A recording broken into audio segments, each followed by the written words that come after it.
One of the events that we missed during COVID was quilt shows, and now they're back, big and small, with wonderful, amazing quilts. And some of them win ribbons. So you might be thinking about entering one yourself. Today's guest is Brandy Maslowski, also known as the Quilter on Fire. On top of being a fiber artist, an author, a teacher, and a podcaster, she is also a quilt judge. We are discussing quilt shows, how quilts are evaluated, and her experience from both sides of the judging bench. So grab your sewing and a cup of tea, and here is my interview with Brandy Maslowski.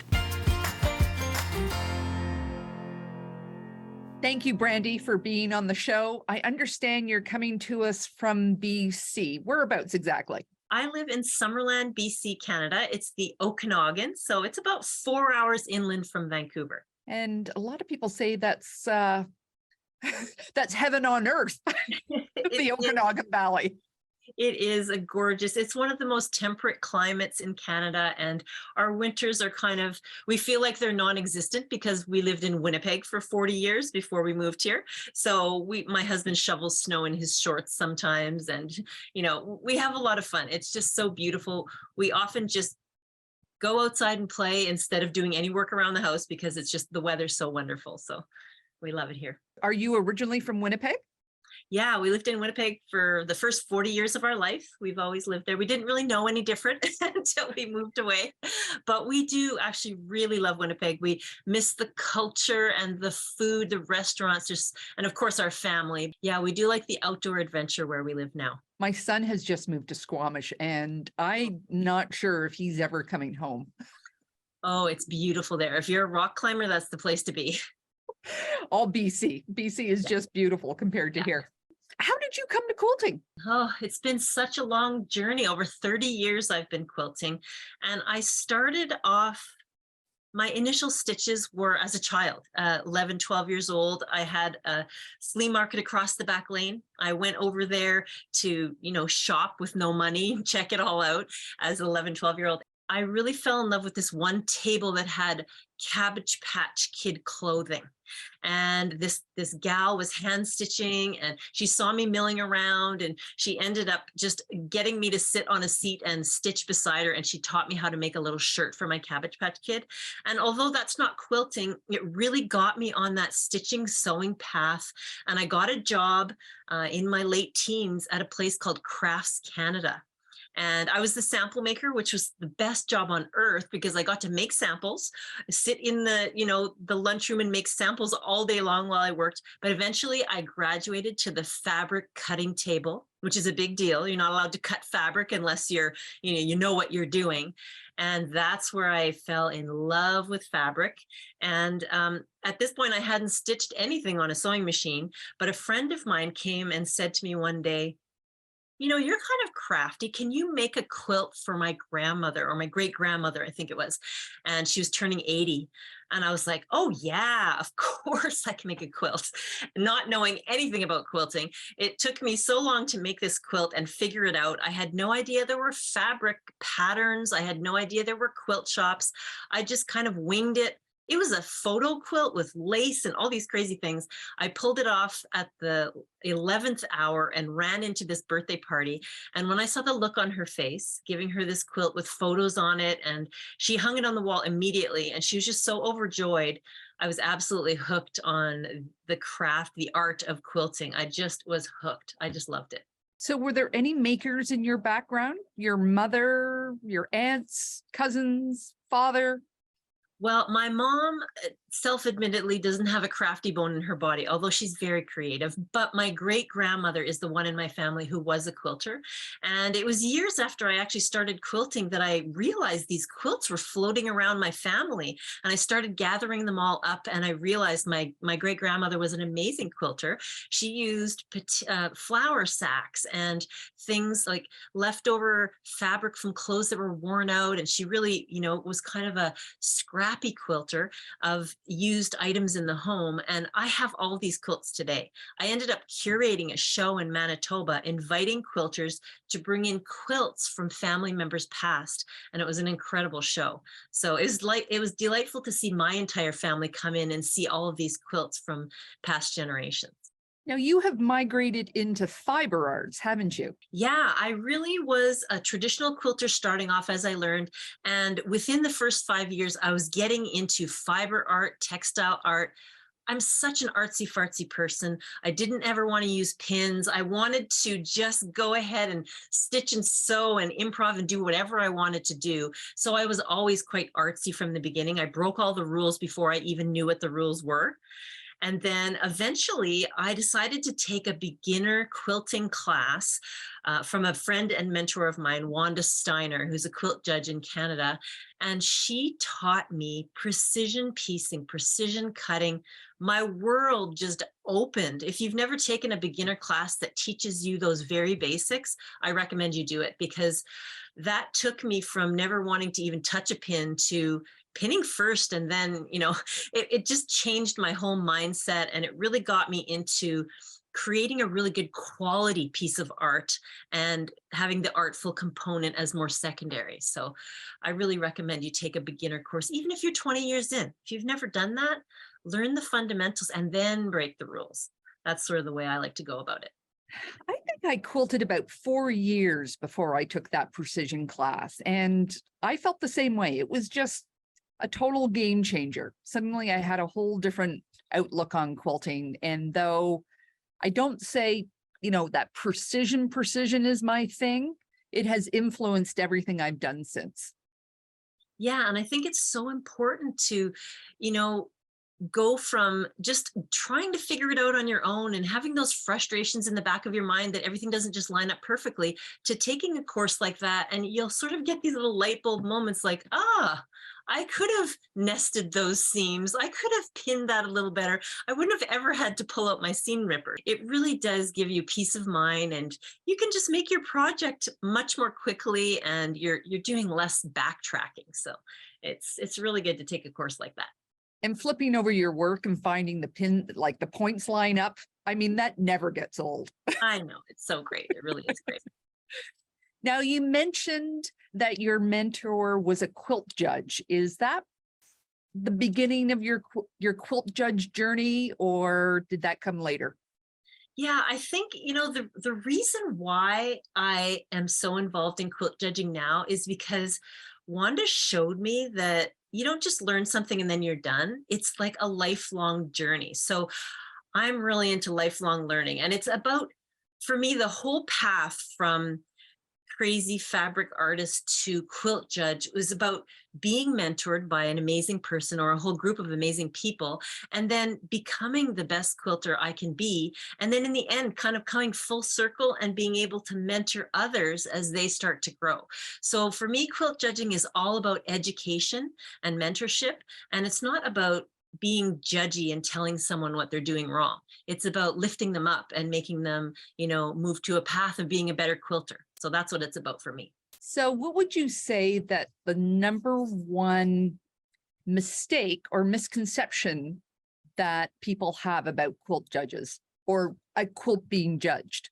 I hear a lot. Actually, people just say out loud right to my face, they say, I don't like quilt judging, or I don't want to be judged, or I don't want to enter a show.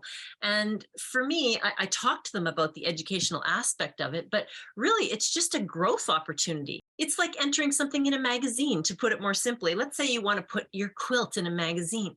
Well, if you simply don't apply for it or enter your quilt, it's a hard no. It's no for sure. There's no questions asked. But if you put yourself out there into the world and you give it a try, you've opened up the possibility. So I'll give you an example of, I'm a textile artist. That's what I consider myself.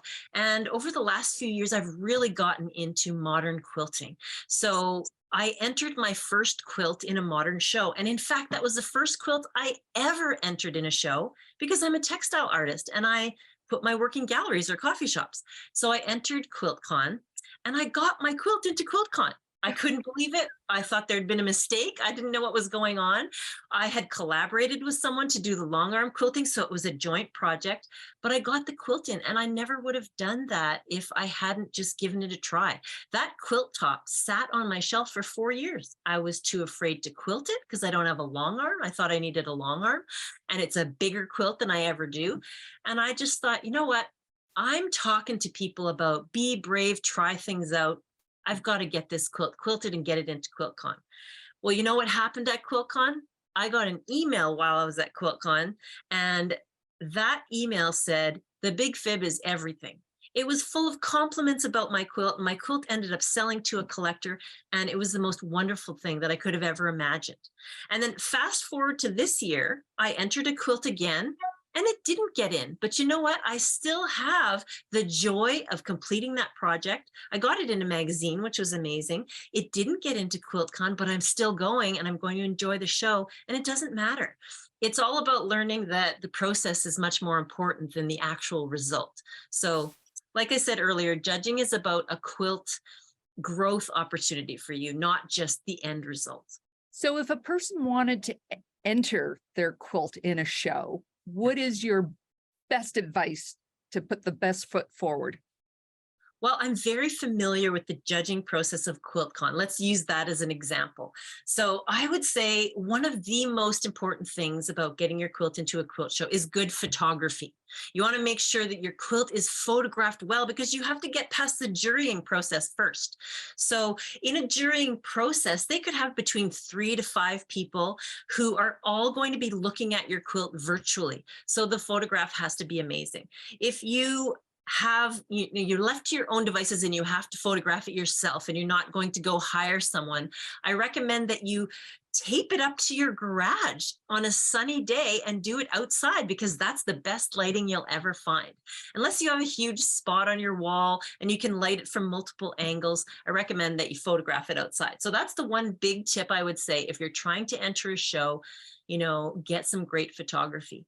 But if you're thinking about entering a show, different shows are different. Like if you're going to enter QuiltCon, for instance, QuiltCon is a little bit different in that it doesn't necessarily have 3 or 4 certified judges judging a show. They have this wonderful varied group of people who would judge a show. So they might have someone who's a non-quilter, but they're a fine artist in another textile like knitting or something like that. They might have, someone who is a certified judge, and they might also have a third person who is a well-known modern quilter, but maybe they're not a judge. So when you think about that varied background, in a QuiltCon type of show, they might be looking more at, the concept or the strong message of the quilt or the visual impact over construction. Okay, so if there's a close tie between construction and visual impact and concept, the concept might win out in QuiltCon. But if you enter a show like the Houston show or the CQA show, they might be looking at construction first and then concept. Another thing to remember when you're entering a show is that the judges don't see the write-up.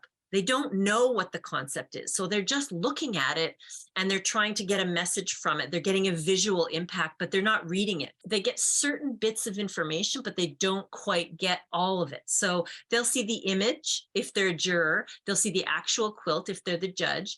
They'll see the name of the quilt and the size and the technique only. They won't actually see the description. So consider that when you're putting a quilt in a show. If you feel like you have to describe your quilt top to bottom for them to get it, it might not be strong enough on its own if you really think you need that description. How long does a judge have to look at a quilt? They only have between 3 to 5 minutes per quilt max. And we've got timers on us and they're saying, ding, ding, you got to move on to the next quilt. So there's a couple different ways that quilts can be judged. They can be judged comparatively to each other in the category, or they can be judged by a point system. I personally prefer comparing quilts because when you do a point system, sometimes you can get way too many quilts getting the same amount of points at the end, and you're almost like judging them all over again. But in a comparative system, you're judging them all with kind of the same criteria between the 3 judges. You all have the same criteria in your heads, and you're comparing them and weeding them out one by one. And you also get to set them aside if you think they're ready for another award, like, the best stitching award or the best piecing award or the best use of color, something like that. So do all competitions have a judges? Is it called judge's choice? No, not all competitions do. Every quilt show is different. So every quilt show has their own set of guidelines that evolves over the years. Sometimes I even go to judge a show and they say, we have got a lot of turnover in our guild, and our person who used to take care of this is gone. We're kind of starting from scratch. Can you help us create a basic judging system? So sometimes I provide that as well.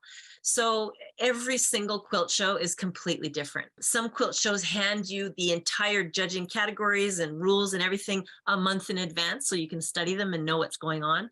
And others just hope you're going to kind of wing it when you get there. So it all depends on the size of the show and how often they have a show. And some actually have just moved from never having a judged show to having one for the first time. So you never know. Now, becoming a judge isn't like you just wake up one morning and decide to become a judge. What is the process? Well, there's a couple different ways you can become a judge. In Canada, there's a program called the CQA judging program, and it has evolved over the years. It has some leaders in that organization that are doing really well right now, so I recommend you check that out. But what I actually took is the US judging program called NACQJ. So it's the National Association of Certified Quilt Judges. And I think the reason I chose that is because I actually have a visa and I can work both in Canada and the US. So I wanted to have more of a national type of certification. It was also a little bit more of an in-depth program. It took me 5 years to get my accreditation. In order to be eligible to get in, you have to already have judging experiences under your belt, including one in the USA. And so when I finally did get in, I took 2 full years to do my paperwork, which is an educational process where you educate yourself and you study everything you don't know. You really focus on, you know, for instance, garment construction, which I knew nothing about, and things like that. And you really try to balance out your skills. So I do really well on the artsy fartsy side, and I don't do, you know, I had a lot to learn when it came to garment construction. You really learn a lot. Then you hand in your paperwork, and they critique your paperwork, and 3 or 4 certified judges review your paperwork, which takes them a month because it's 65 pages long. When you get your paperwork back, you either pass or you fail. If you fail, you have another chance to do it. But if you pass, it comes back with corrections. And boy, did I have a lot of corrections, but I passed. I was thrilled. So I had corrections that took me 3 months to research and change and learn. And then near the end of my 5 years, the pandemic was in there. So it had, you know, it caused a 2-year break. But at the end of the 5 years, I went to Davenport recently to go to a partner show in the USA. And I took my paneling, which is really daunting because you're studying like mad. You're trying to learn everything, and you're, you know, getting your judging order in your head so that you're doing everything the same with every quilt. You're trying to learn everything you can. And 3 judges bring you into a room and they kind of grill you on what you know and don't know, and they ask you all the questions you didn't do well on in your paperwork, and they, you know, they want to make sure you corrected yourself and you know what you're talking about, and then they decide. They take a few weeks after that to decide the pros and cons of everything, and I was thrilled to pass this year. It's just an organization full of incredible mentors and people who I love, so I'm really glad to be part of that organization. Sounds like you really have to want to be a judge. There's a lot of loopholes, Yes. a lot of I hoops to think jump it's through. so, yeah, it's so important to really want to be a judge for the right reasons. And I'm not going to say I know the right reasons, but my reasons are educational and to be forward thinking and positive and caring and nurturing and be a mentor. If you're in the judging game because you want to make a lot of money, no, that's not a good reason. If you're in it because you want to tell people what to do or be the one who's always right, those are not the right reasons to be in the judging circle. And frankly, you probably won't get a lot of judging gigs if you're kind of a harsh character when it comes to judging. So when people sort of think of judging and they think, oh, I'm going to be judged, a lot of times they have this notion of past judging. They're thinking of the history when it used to be a little bit more harsh or, you know, negative in some ways. But nowadays, a lot of these judging organizations are very positive and forward thinking and educational. You can learn so much by entering your quilt in the show. Even if you just get 3 comments on there and a couple check marks on things that you could improve, you might learn that your stitching's off balance. You might learn that, you know, your points are hidden and we want to see those beautiful corners. You know, the construction might not be solid, that it'll last a long time. So we'll give you some tips there. And design, we give design tips as well. You might have a color combination that leaves your eye going crazy all over the quilt because there's no beautiful focal point to rest your eyes or something like that. So there's all kinds of things that you could learn. And then the next year you could put another quilt in and see how you do. So with your accreditation, are you allowed to judge in the UK? The actual truth is that I can judge anywhere in the world. I don't know if I'm actually allowed to work in that country. I'd have to check it out. I've never been there before to judge. I've been there on a tour last year, but I know now that I can work in the US and Canada because I have a visa. My husband happens to have a visa, so I have a spousal visa, which is wonderful. You don't actually have to be a certified judge to judge a quilt show. I judged all over Canada since 2013 before I even actually became certified in the USA. It really is a matter of just educating yourself and understanding the systems and trying to be just a positive, kind person to help people grow. I think that's the goal. I've judged with incredible judges that will never become a certified judge. And I've judged with certified judges who are kind of like, should I really be in this or not? You know, so it depends what you really want. If you're looking to get into judging to educate yourself, I think that's a good start. Now you have a fabulous podcast called Quilter on Fire. When did you start your podcast? I originally started my podcast back in 2013, and I did it for a couple years. I had so much fun. I loved it. And then my fire job got really busy and we were moving across Canada. We had a lot of things going on, so I stopped it for a while. But over the pandemic, when the pandemic first started, I was at home suddenly. I was at home full time, trying to make a living doing the fire stuff. And I realized, being stuck at home away from everything that is the norm, I realized what I really miss the most. I have to say, there were people I don't miss at all. I think that's a funny thing that happened to some of us over the pandemic. We kind of realized, yeah, I don't need to see that person anymore.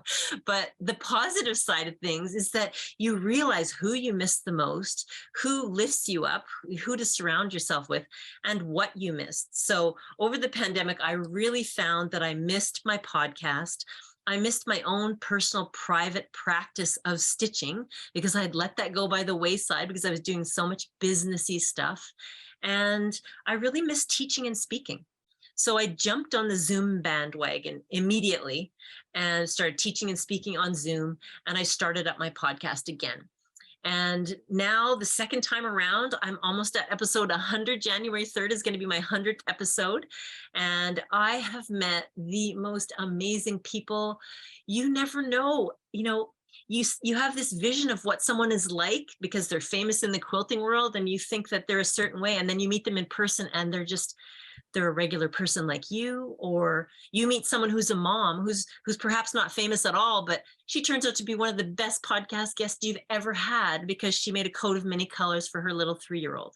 So you never know what kind of person you're going to interview until you get into their story. Well, I have a business, right? So the podcast is my free content, and it's a way to build my community so that they know me, they learn with me, they grow with me, they learn to trust me, and then they can purchase my products and take my courses and book me for their guild and join me on a travel destination. So I'm teaching and speaking all over Canada right now, and I'd love to just expand more into the USA and maybe even take it worldwide one day.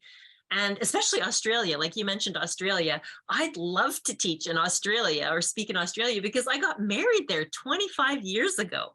I backpacked up the coast and got married in Fiji. So that would be a dream for me. But this podcast really has been a way to build my community, and it's opened up so many doors, literally opened up so many doors for me. It really has.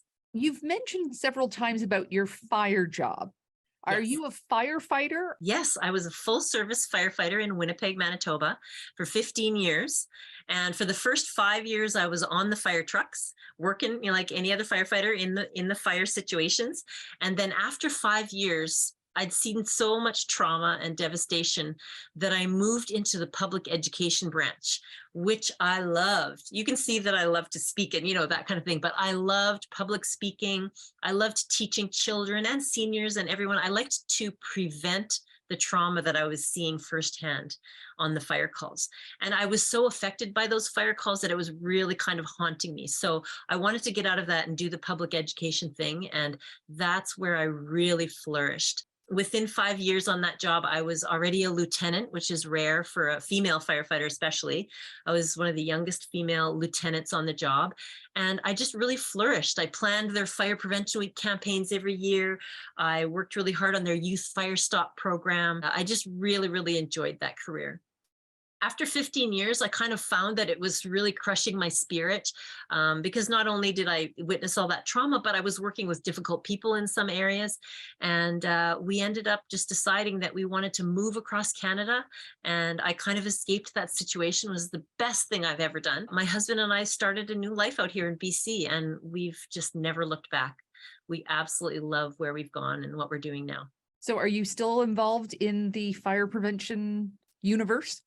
Yeah, for the last 10 years living in BC, I have been a private consultant, which is kind of cool because I got to use all my public education knowledge, and I really learned a lot about wildfires when I moved here.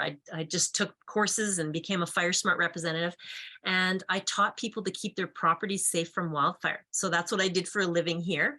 And about a year ago in November, I stopped doing that and I dove into my quilting business full time. So now I am full-time quilt professional. I don't know how professional I really am. I'm kind of goofy sometimes, but I have a lot of fun with it. And I've said yes to almost everything. My last year was a travel year like you could never imagine. I did so many things and I had so much fun. I'm really trying to pave my way and create a career out of this and just see if I can really follow my dreams. I don't think people realize, especially with the last 2 years, and there's so many people that are working, nurses and doctors, and of course, firefighters, know what it's like to be part of somebody's worst day ever, every single day. Yeah, absolutely. When I finished that career, one really, like I took a lot of counseling and things like that, but one really strong message that one of my counselors gave me was, Brandy, you don't have to worry anymore that everyone around you is having their worst day ever, because you're not in that job anymore. You have to let go that everyone around you is going to drop. You are, that's not your responsibility anymore. That's not your job anymore. And the average person only sees someone in a dire situation like that maybe once or twice in their life.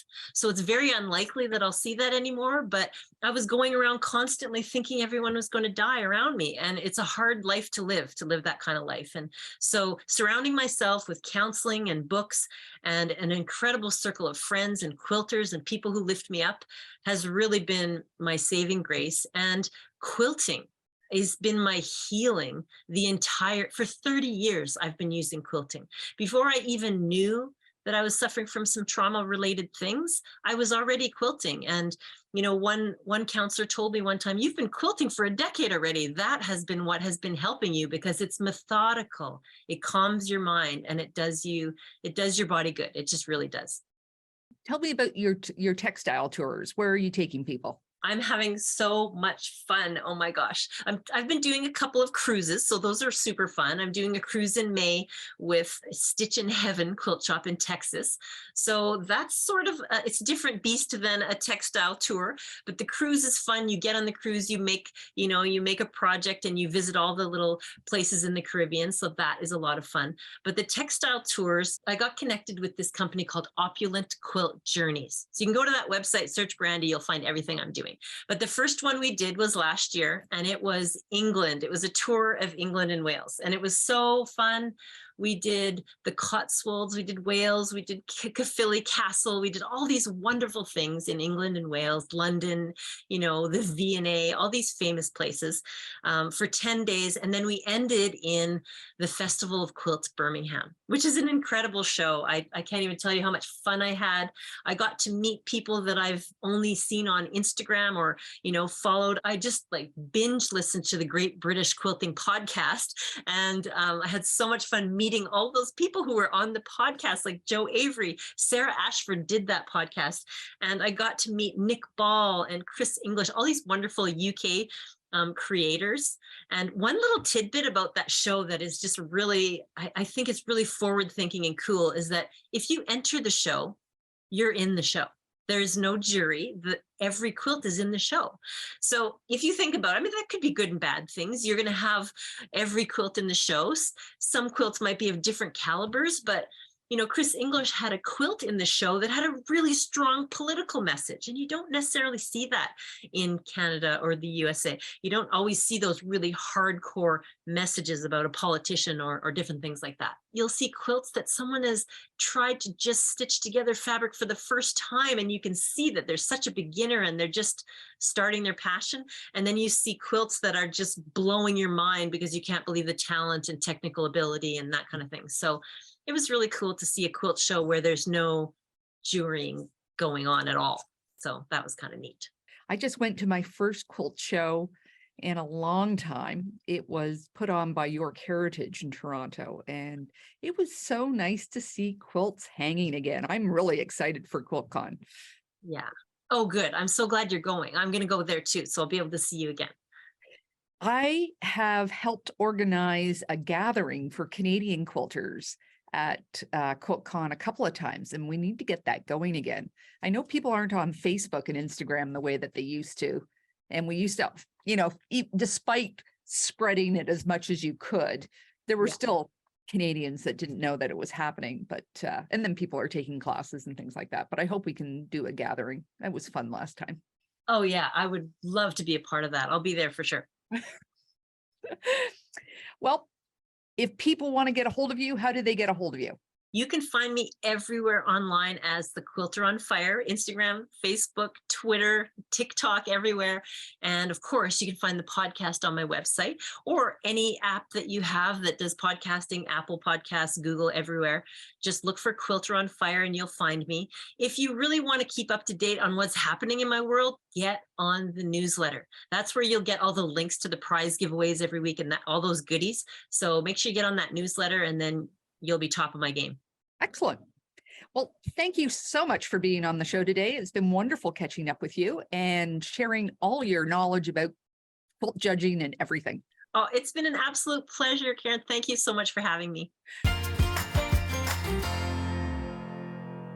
I hope you've enjoyed my interview with Brandy Maslowski. I think I'm going to keep this interview on rewind to give me some courage to enter her show this year. If you are interested in Brandy's lecture, her classes, or her podcast, I'll leave a link to all her contact information in the notes below. Next up on Karen's Quilt Circle is Alicia Lebedenko, and we'll be talking about her tiny piecing style without paper. You don't want to miss it, so be sure to subscribe. Next time you're in your sewing room, be sure to have Karen's Quilt Circle playing on in the background. I have interviewed so many amazing people on this show. Let one inspire you. And check out my last video, Why is Decluttering So Hard? Take care, and I'll see you next time.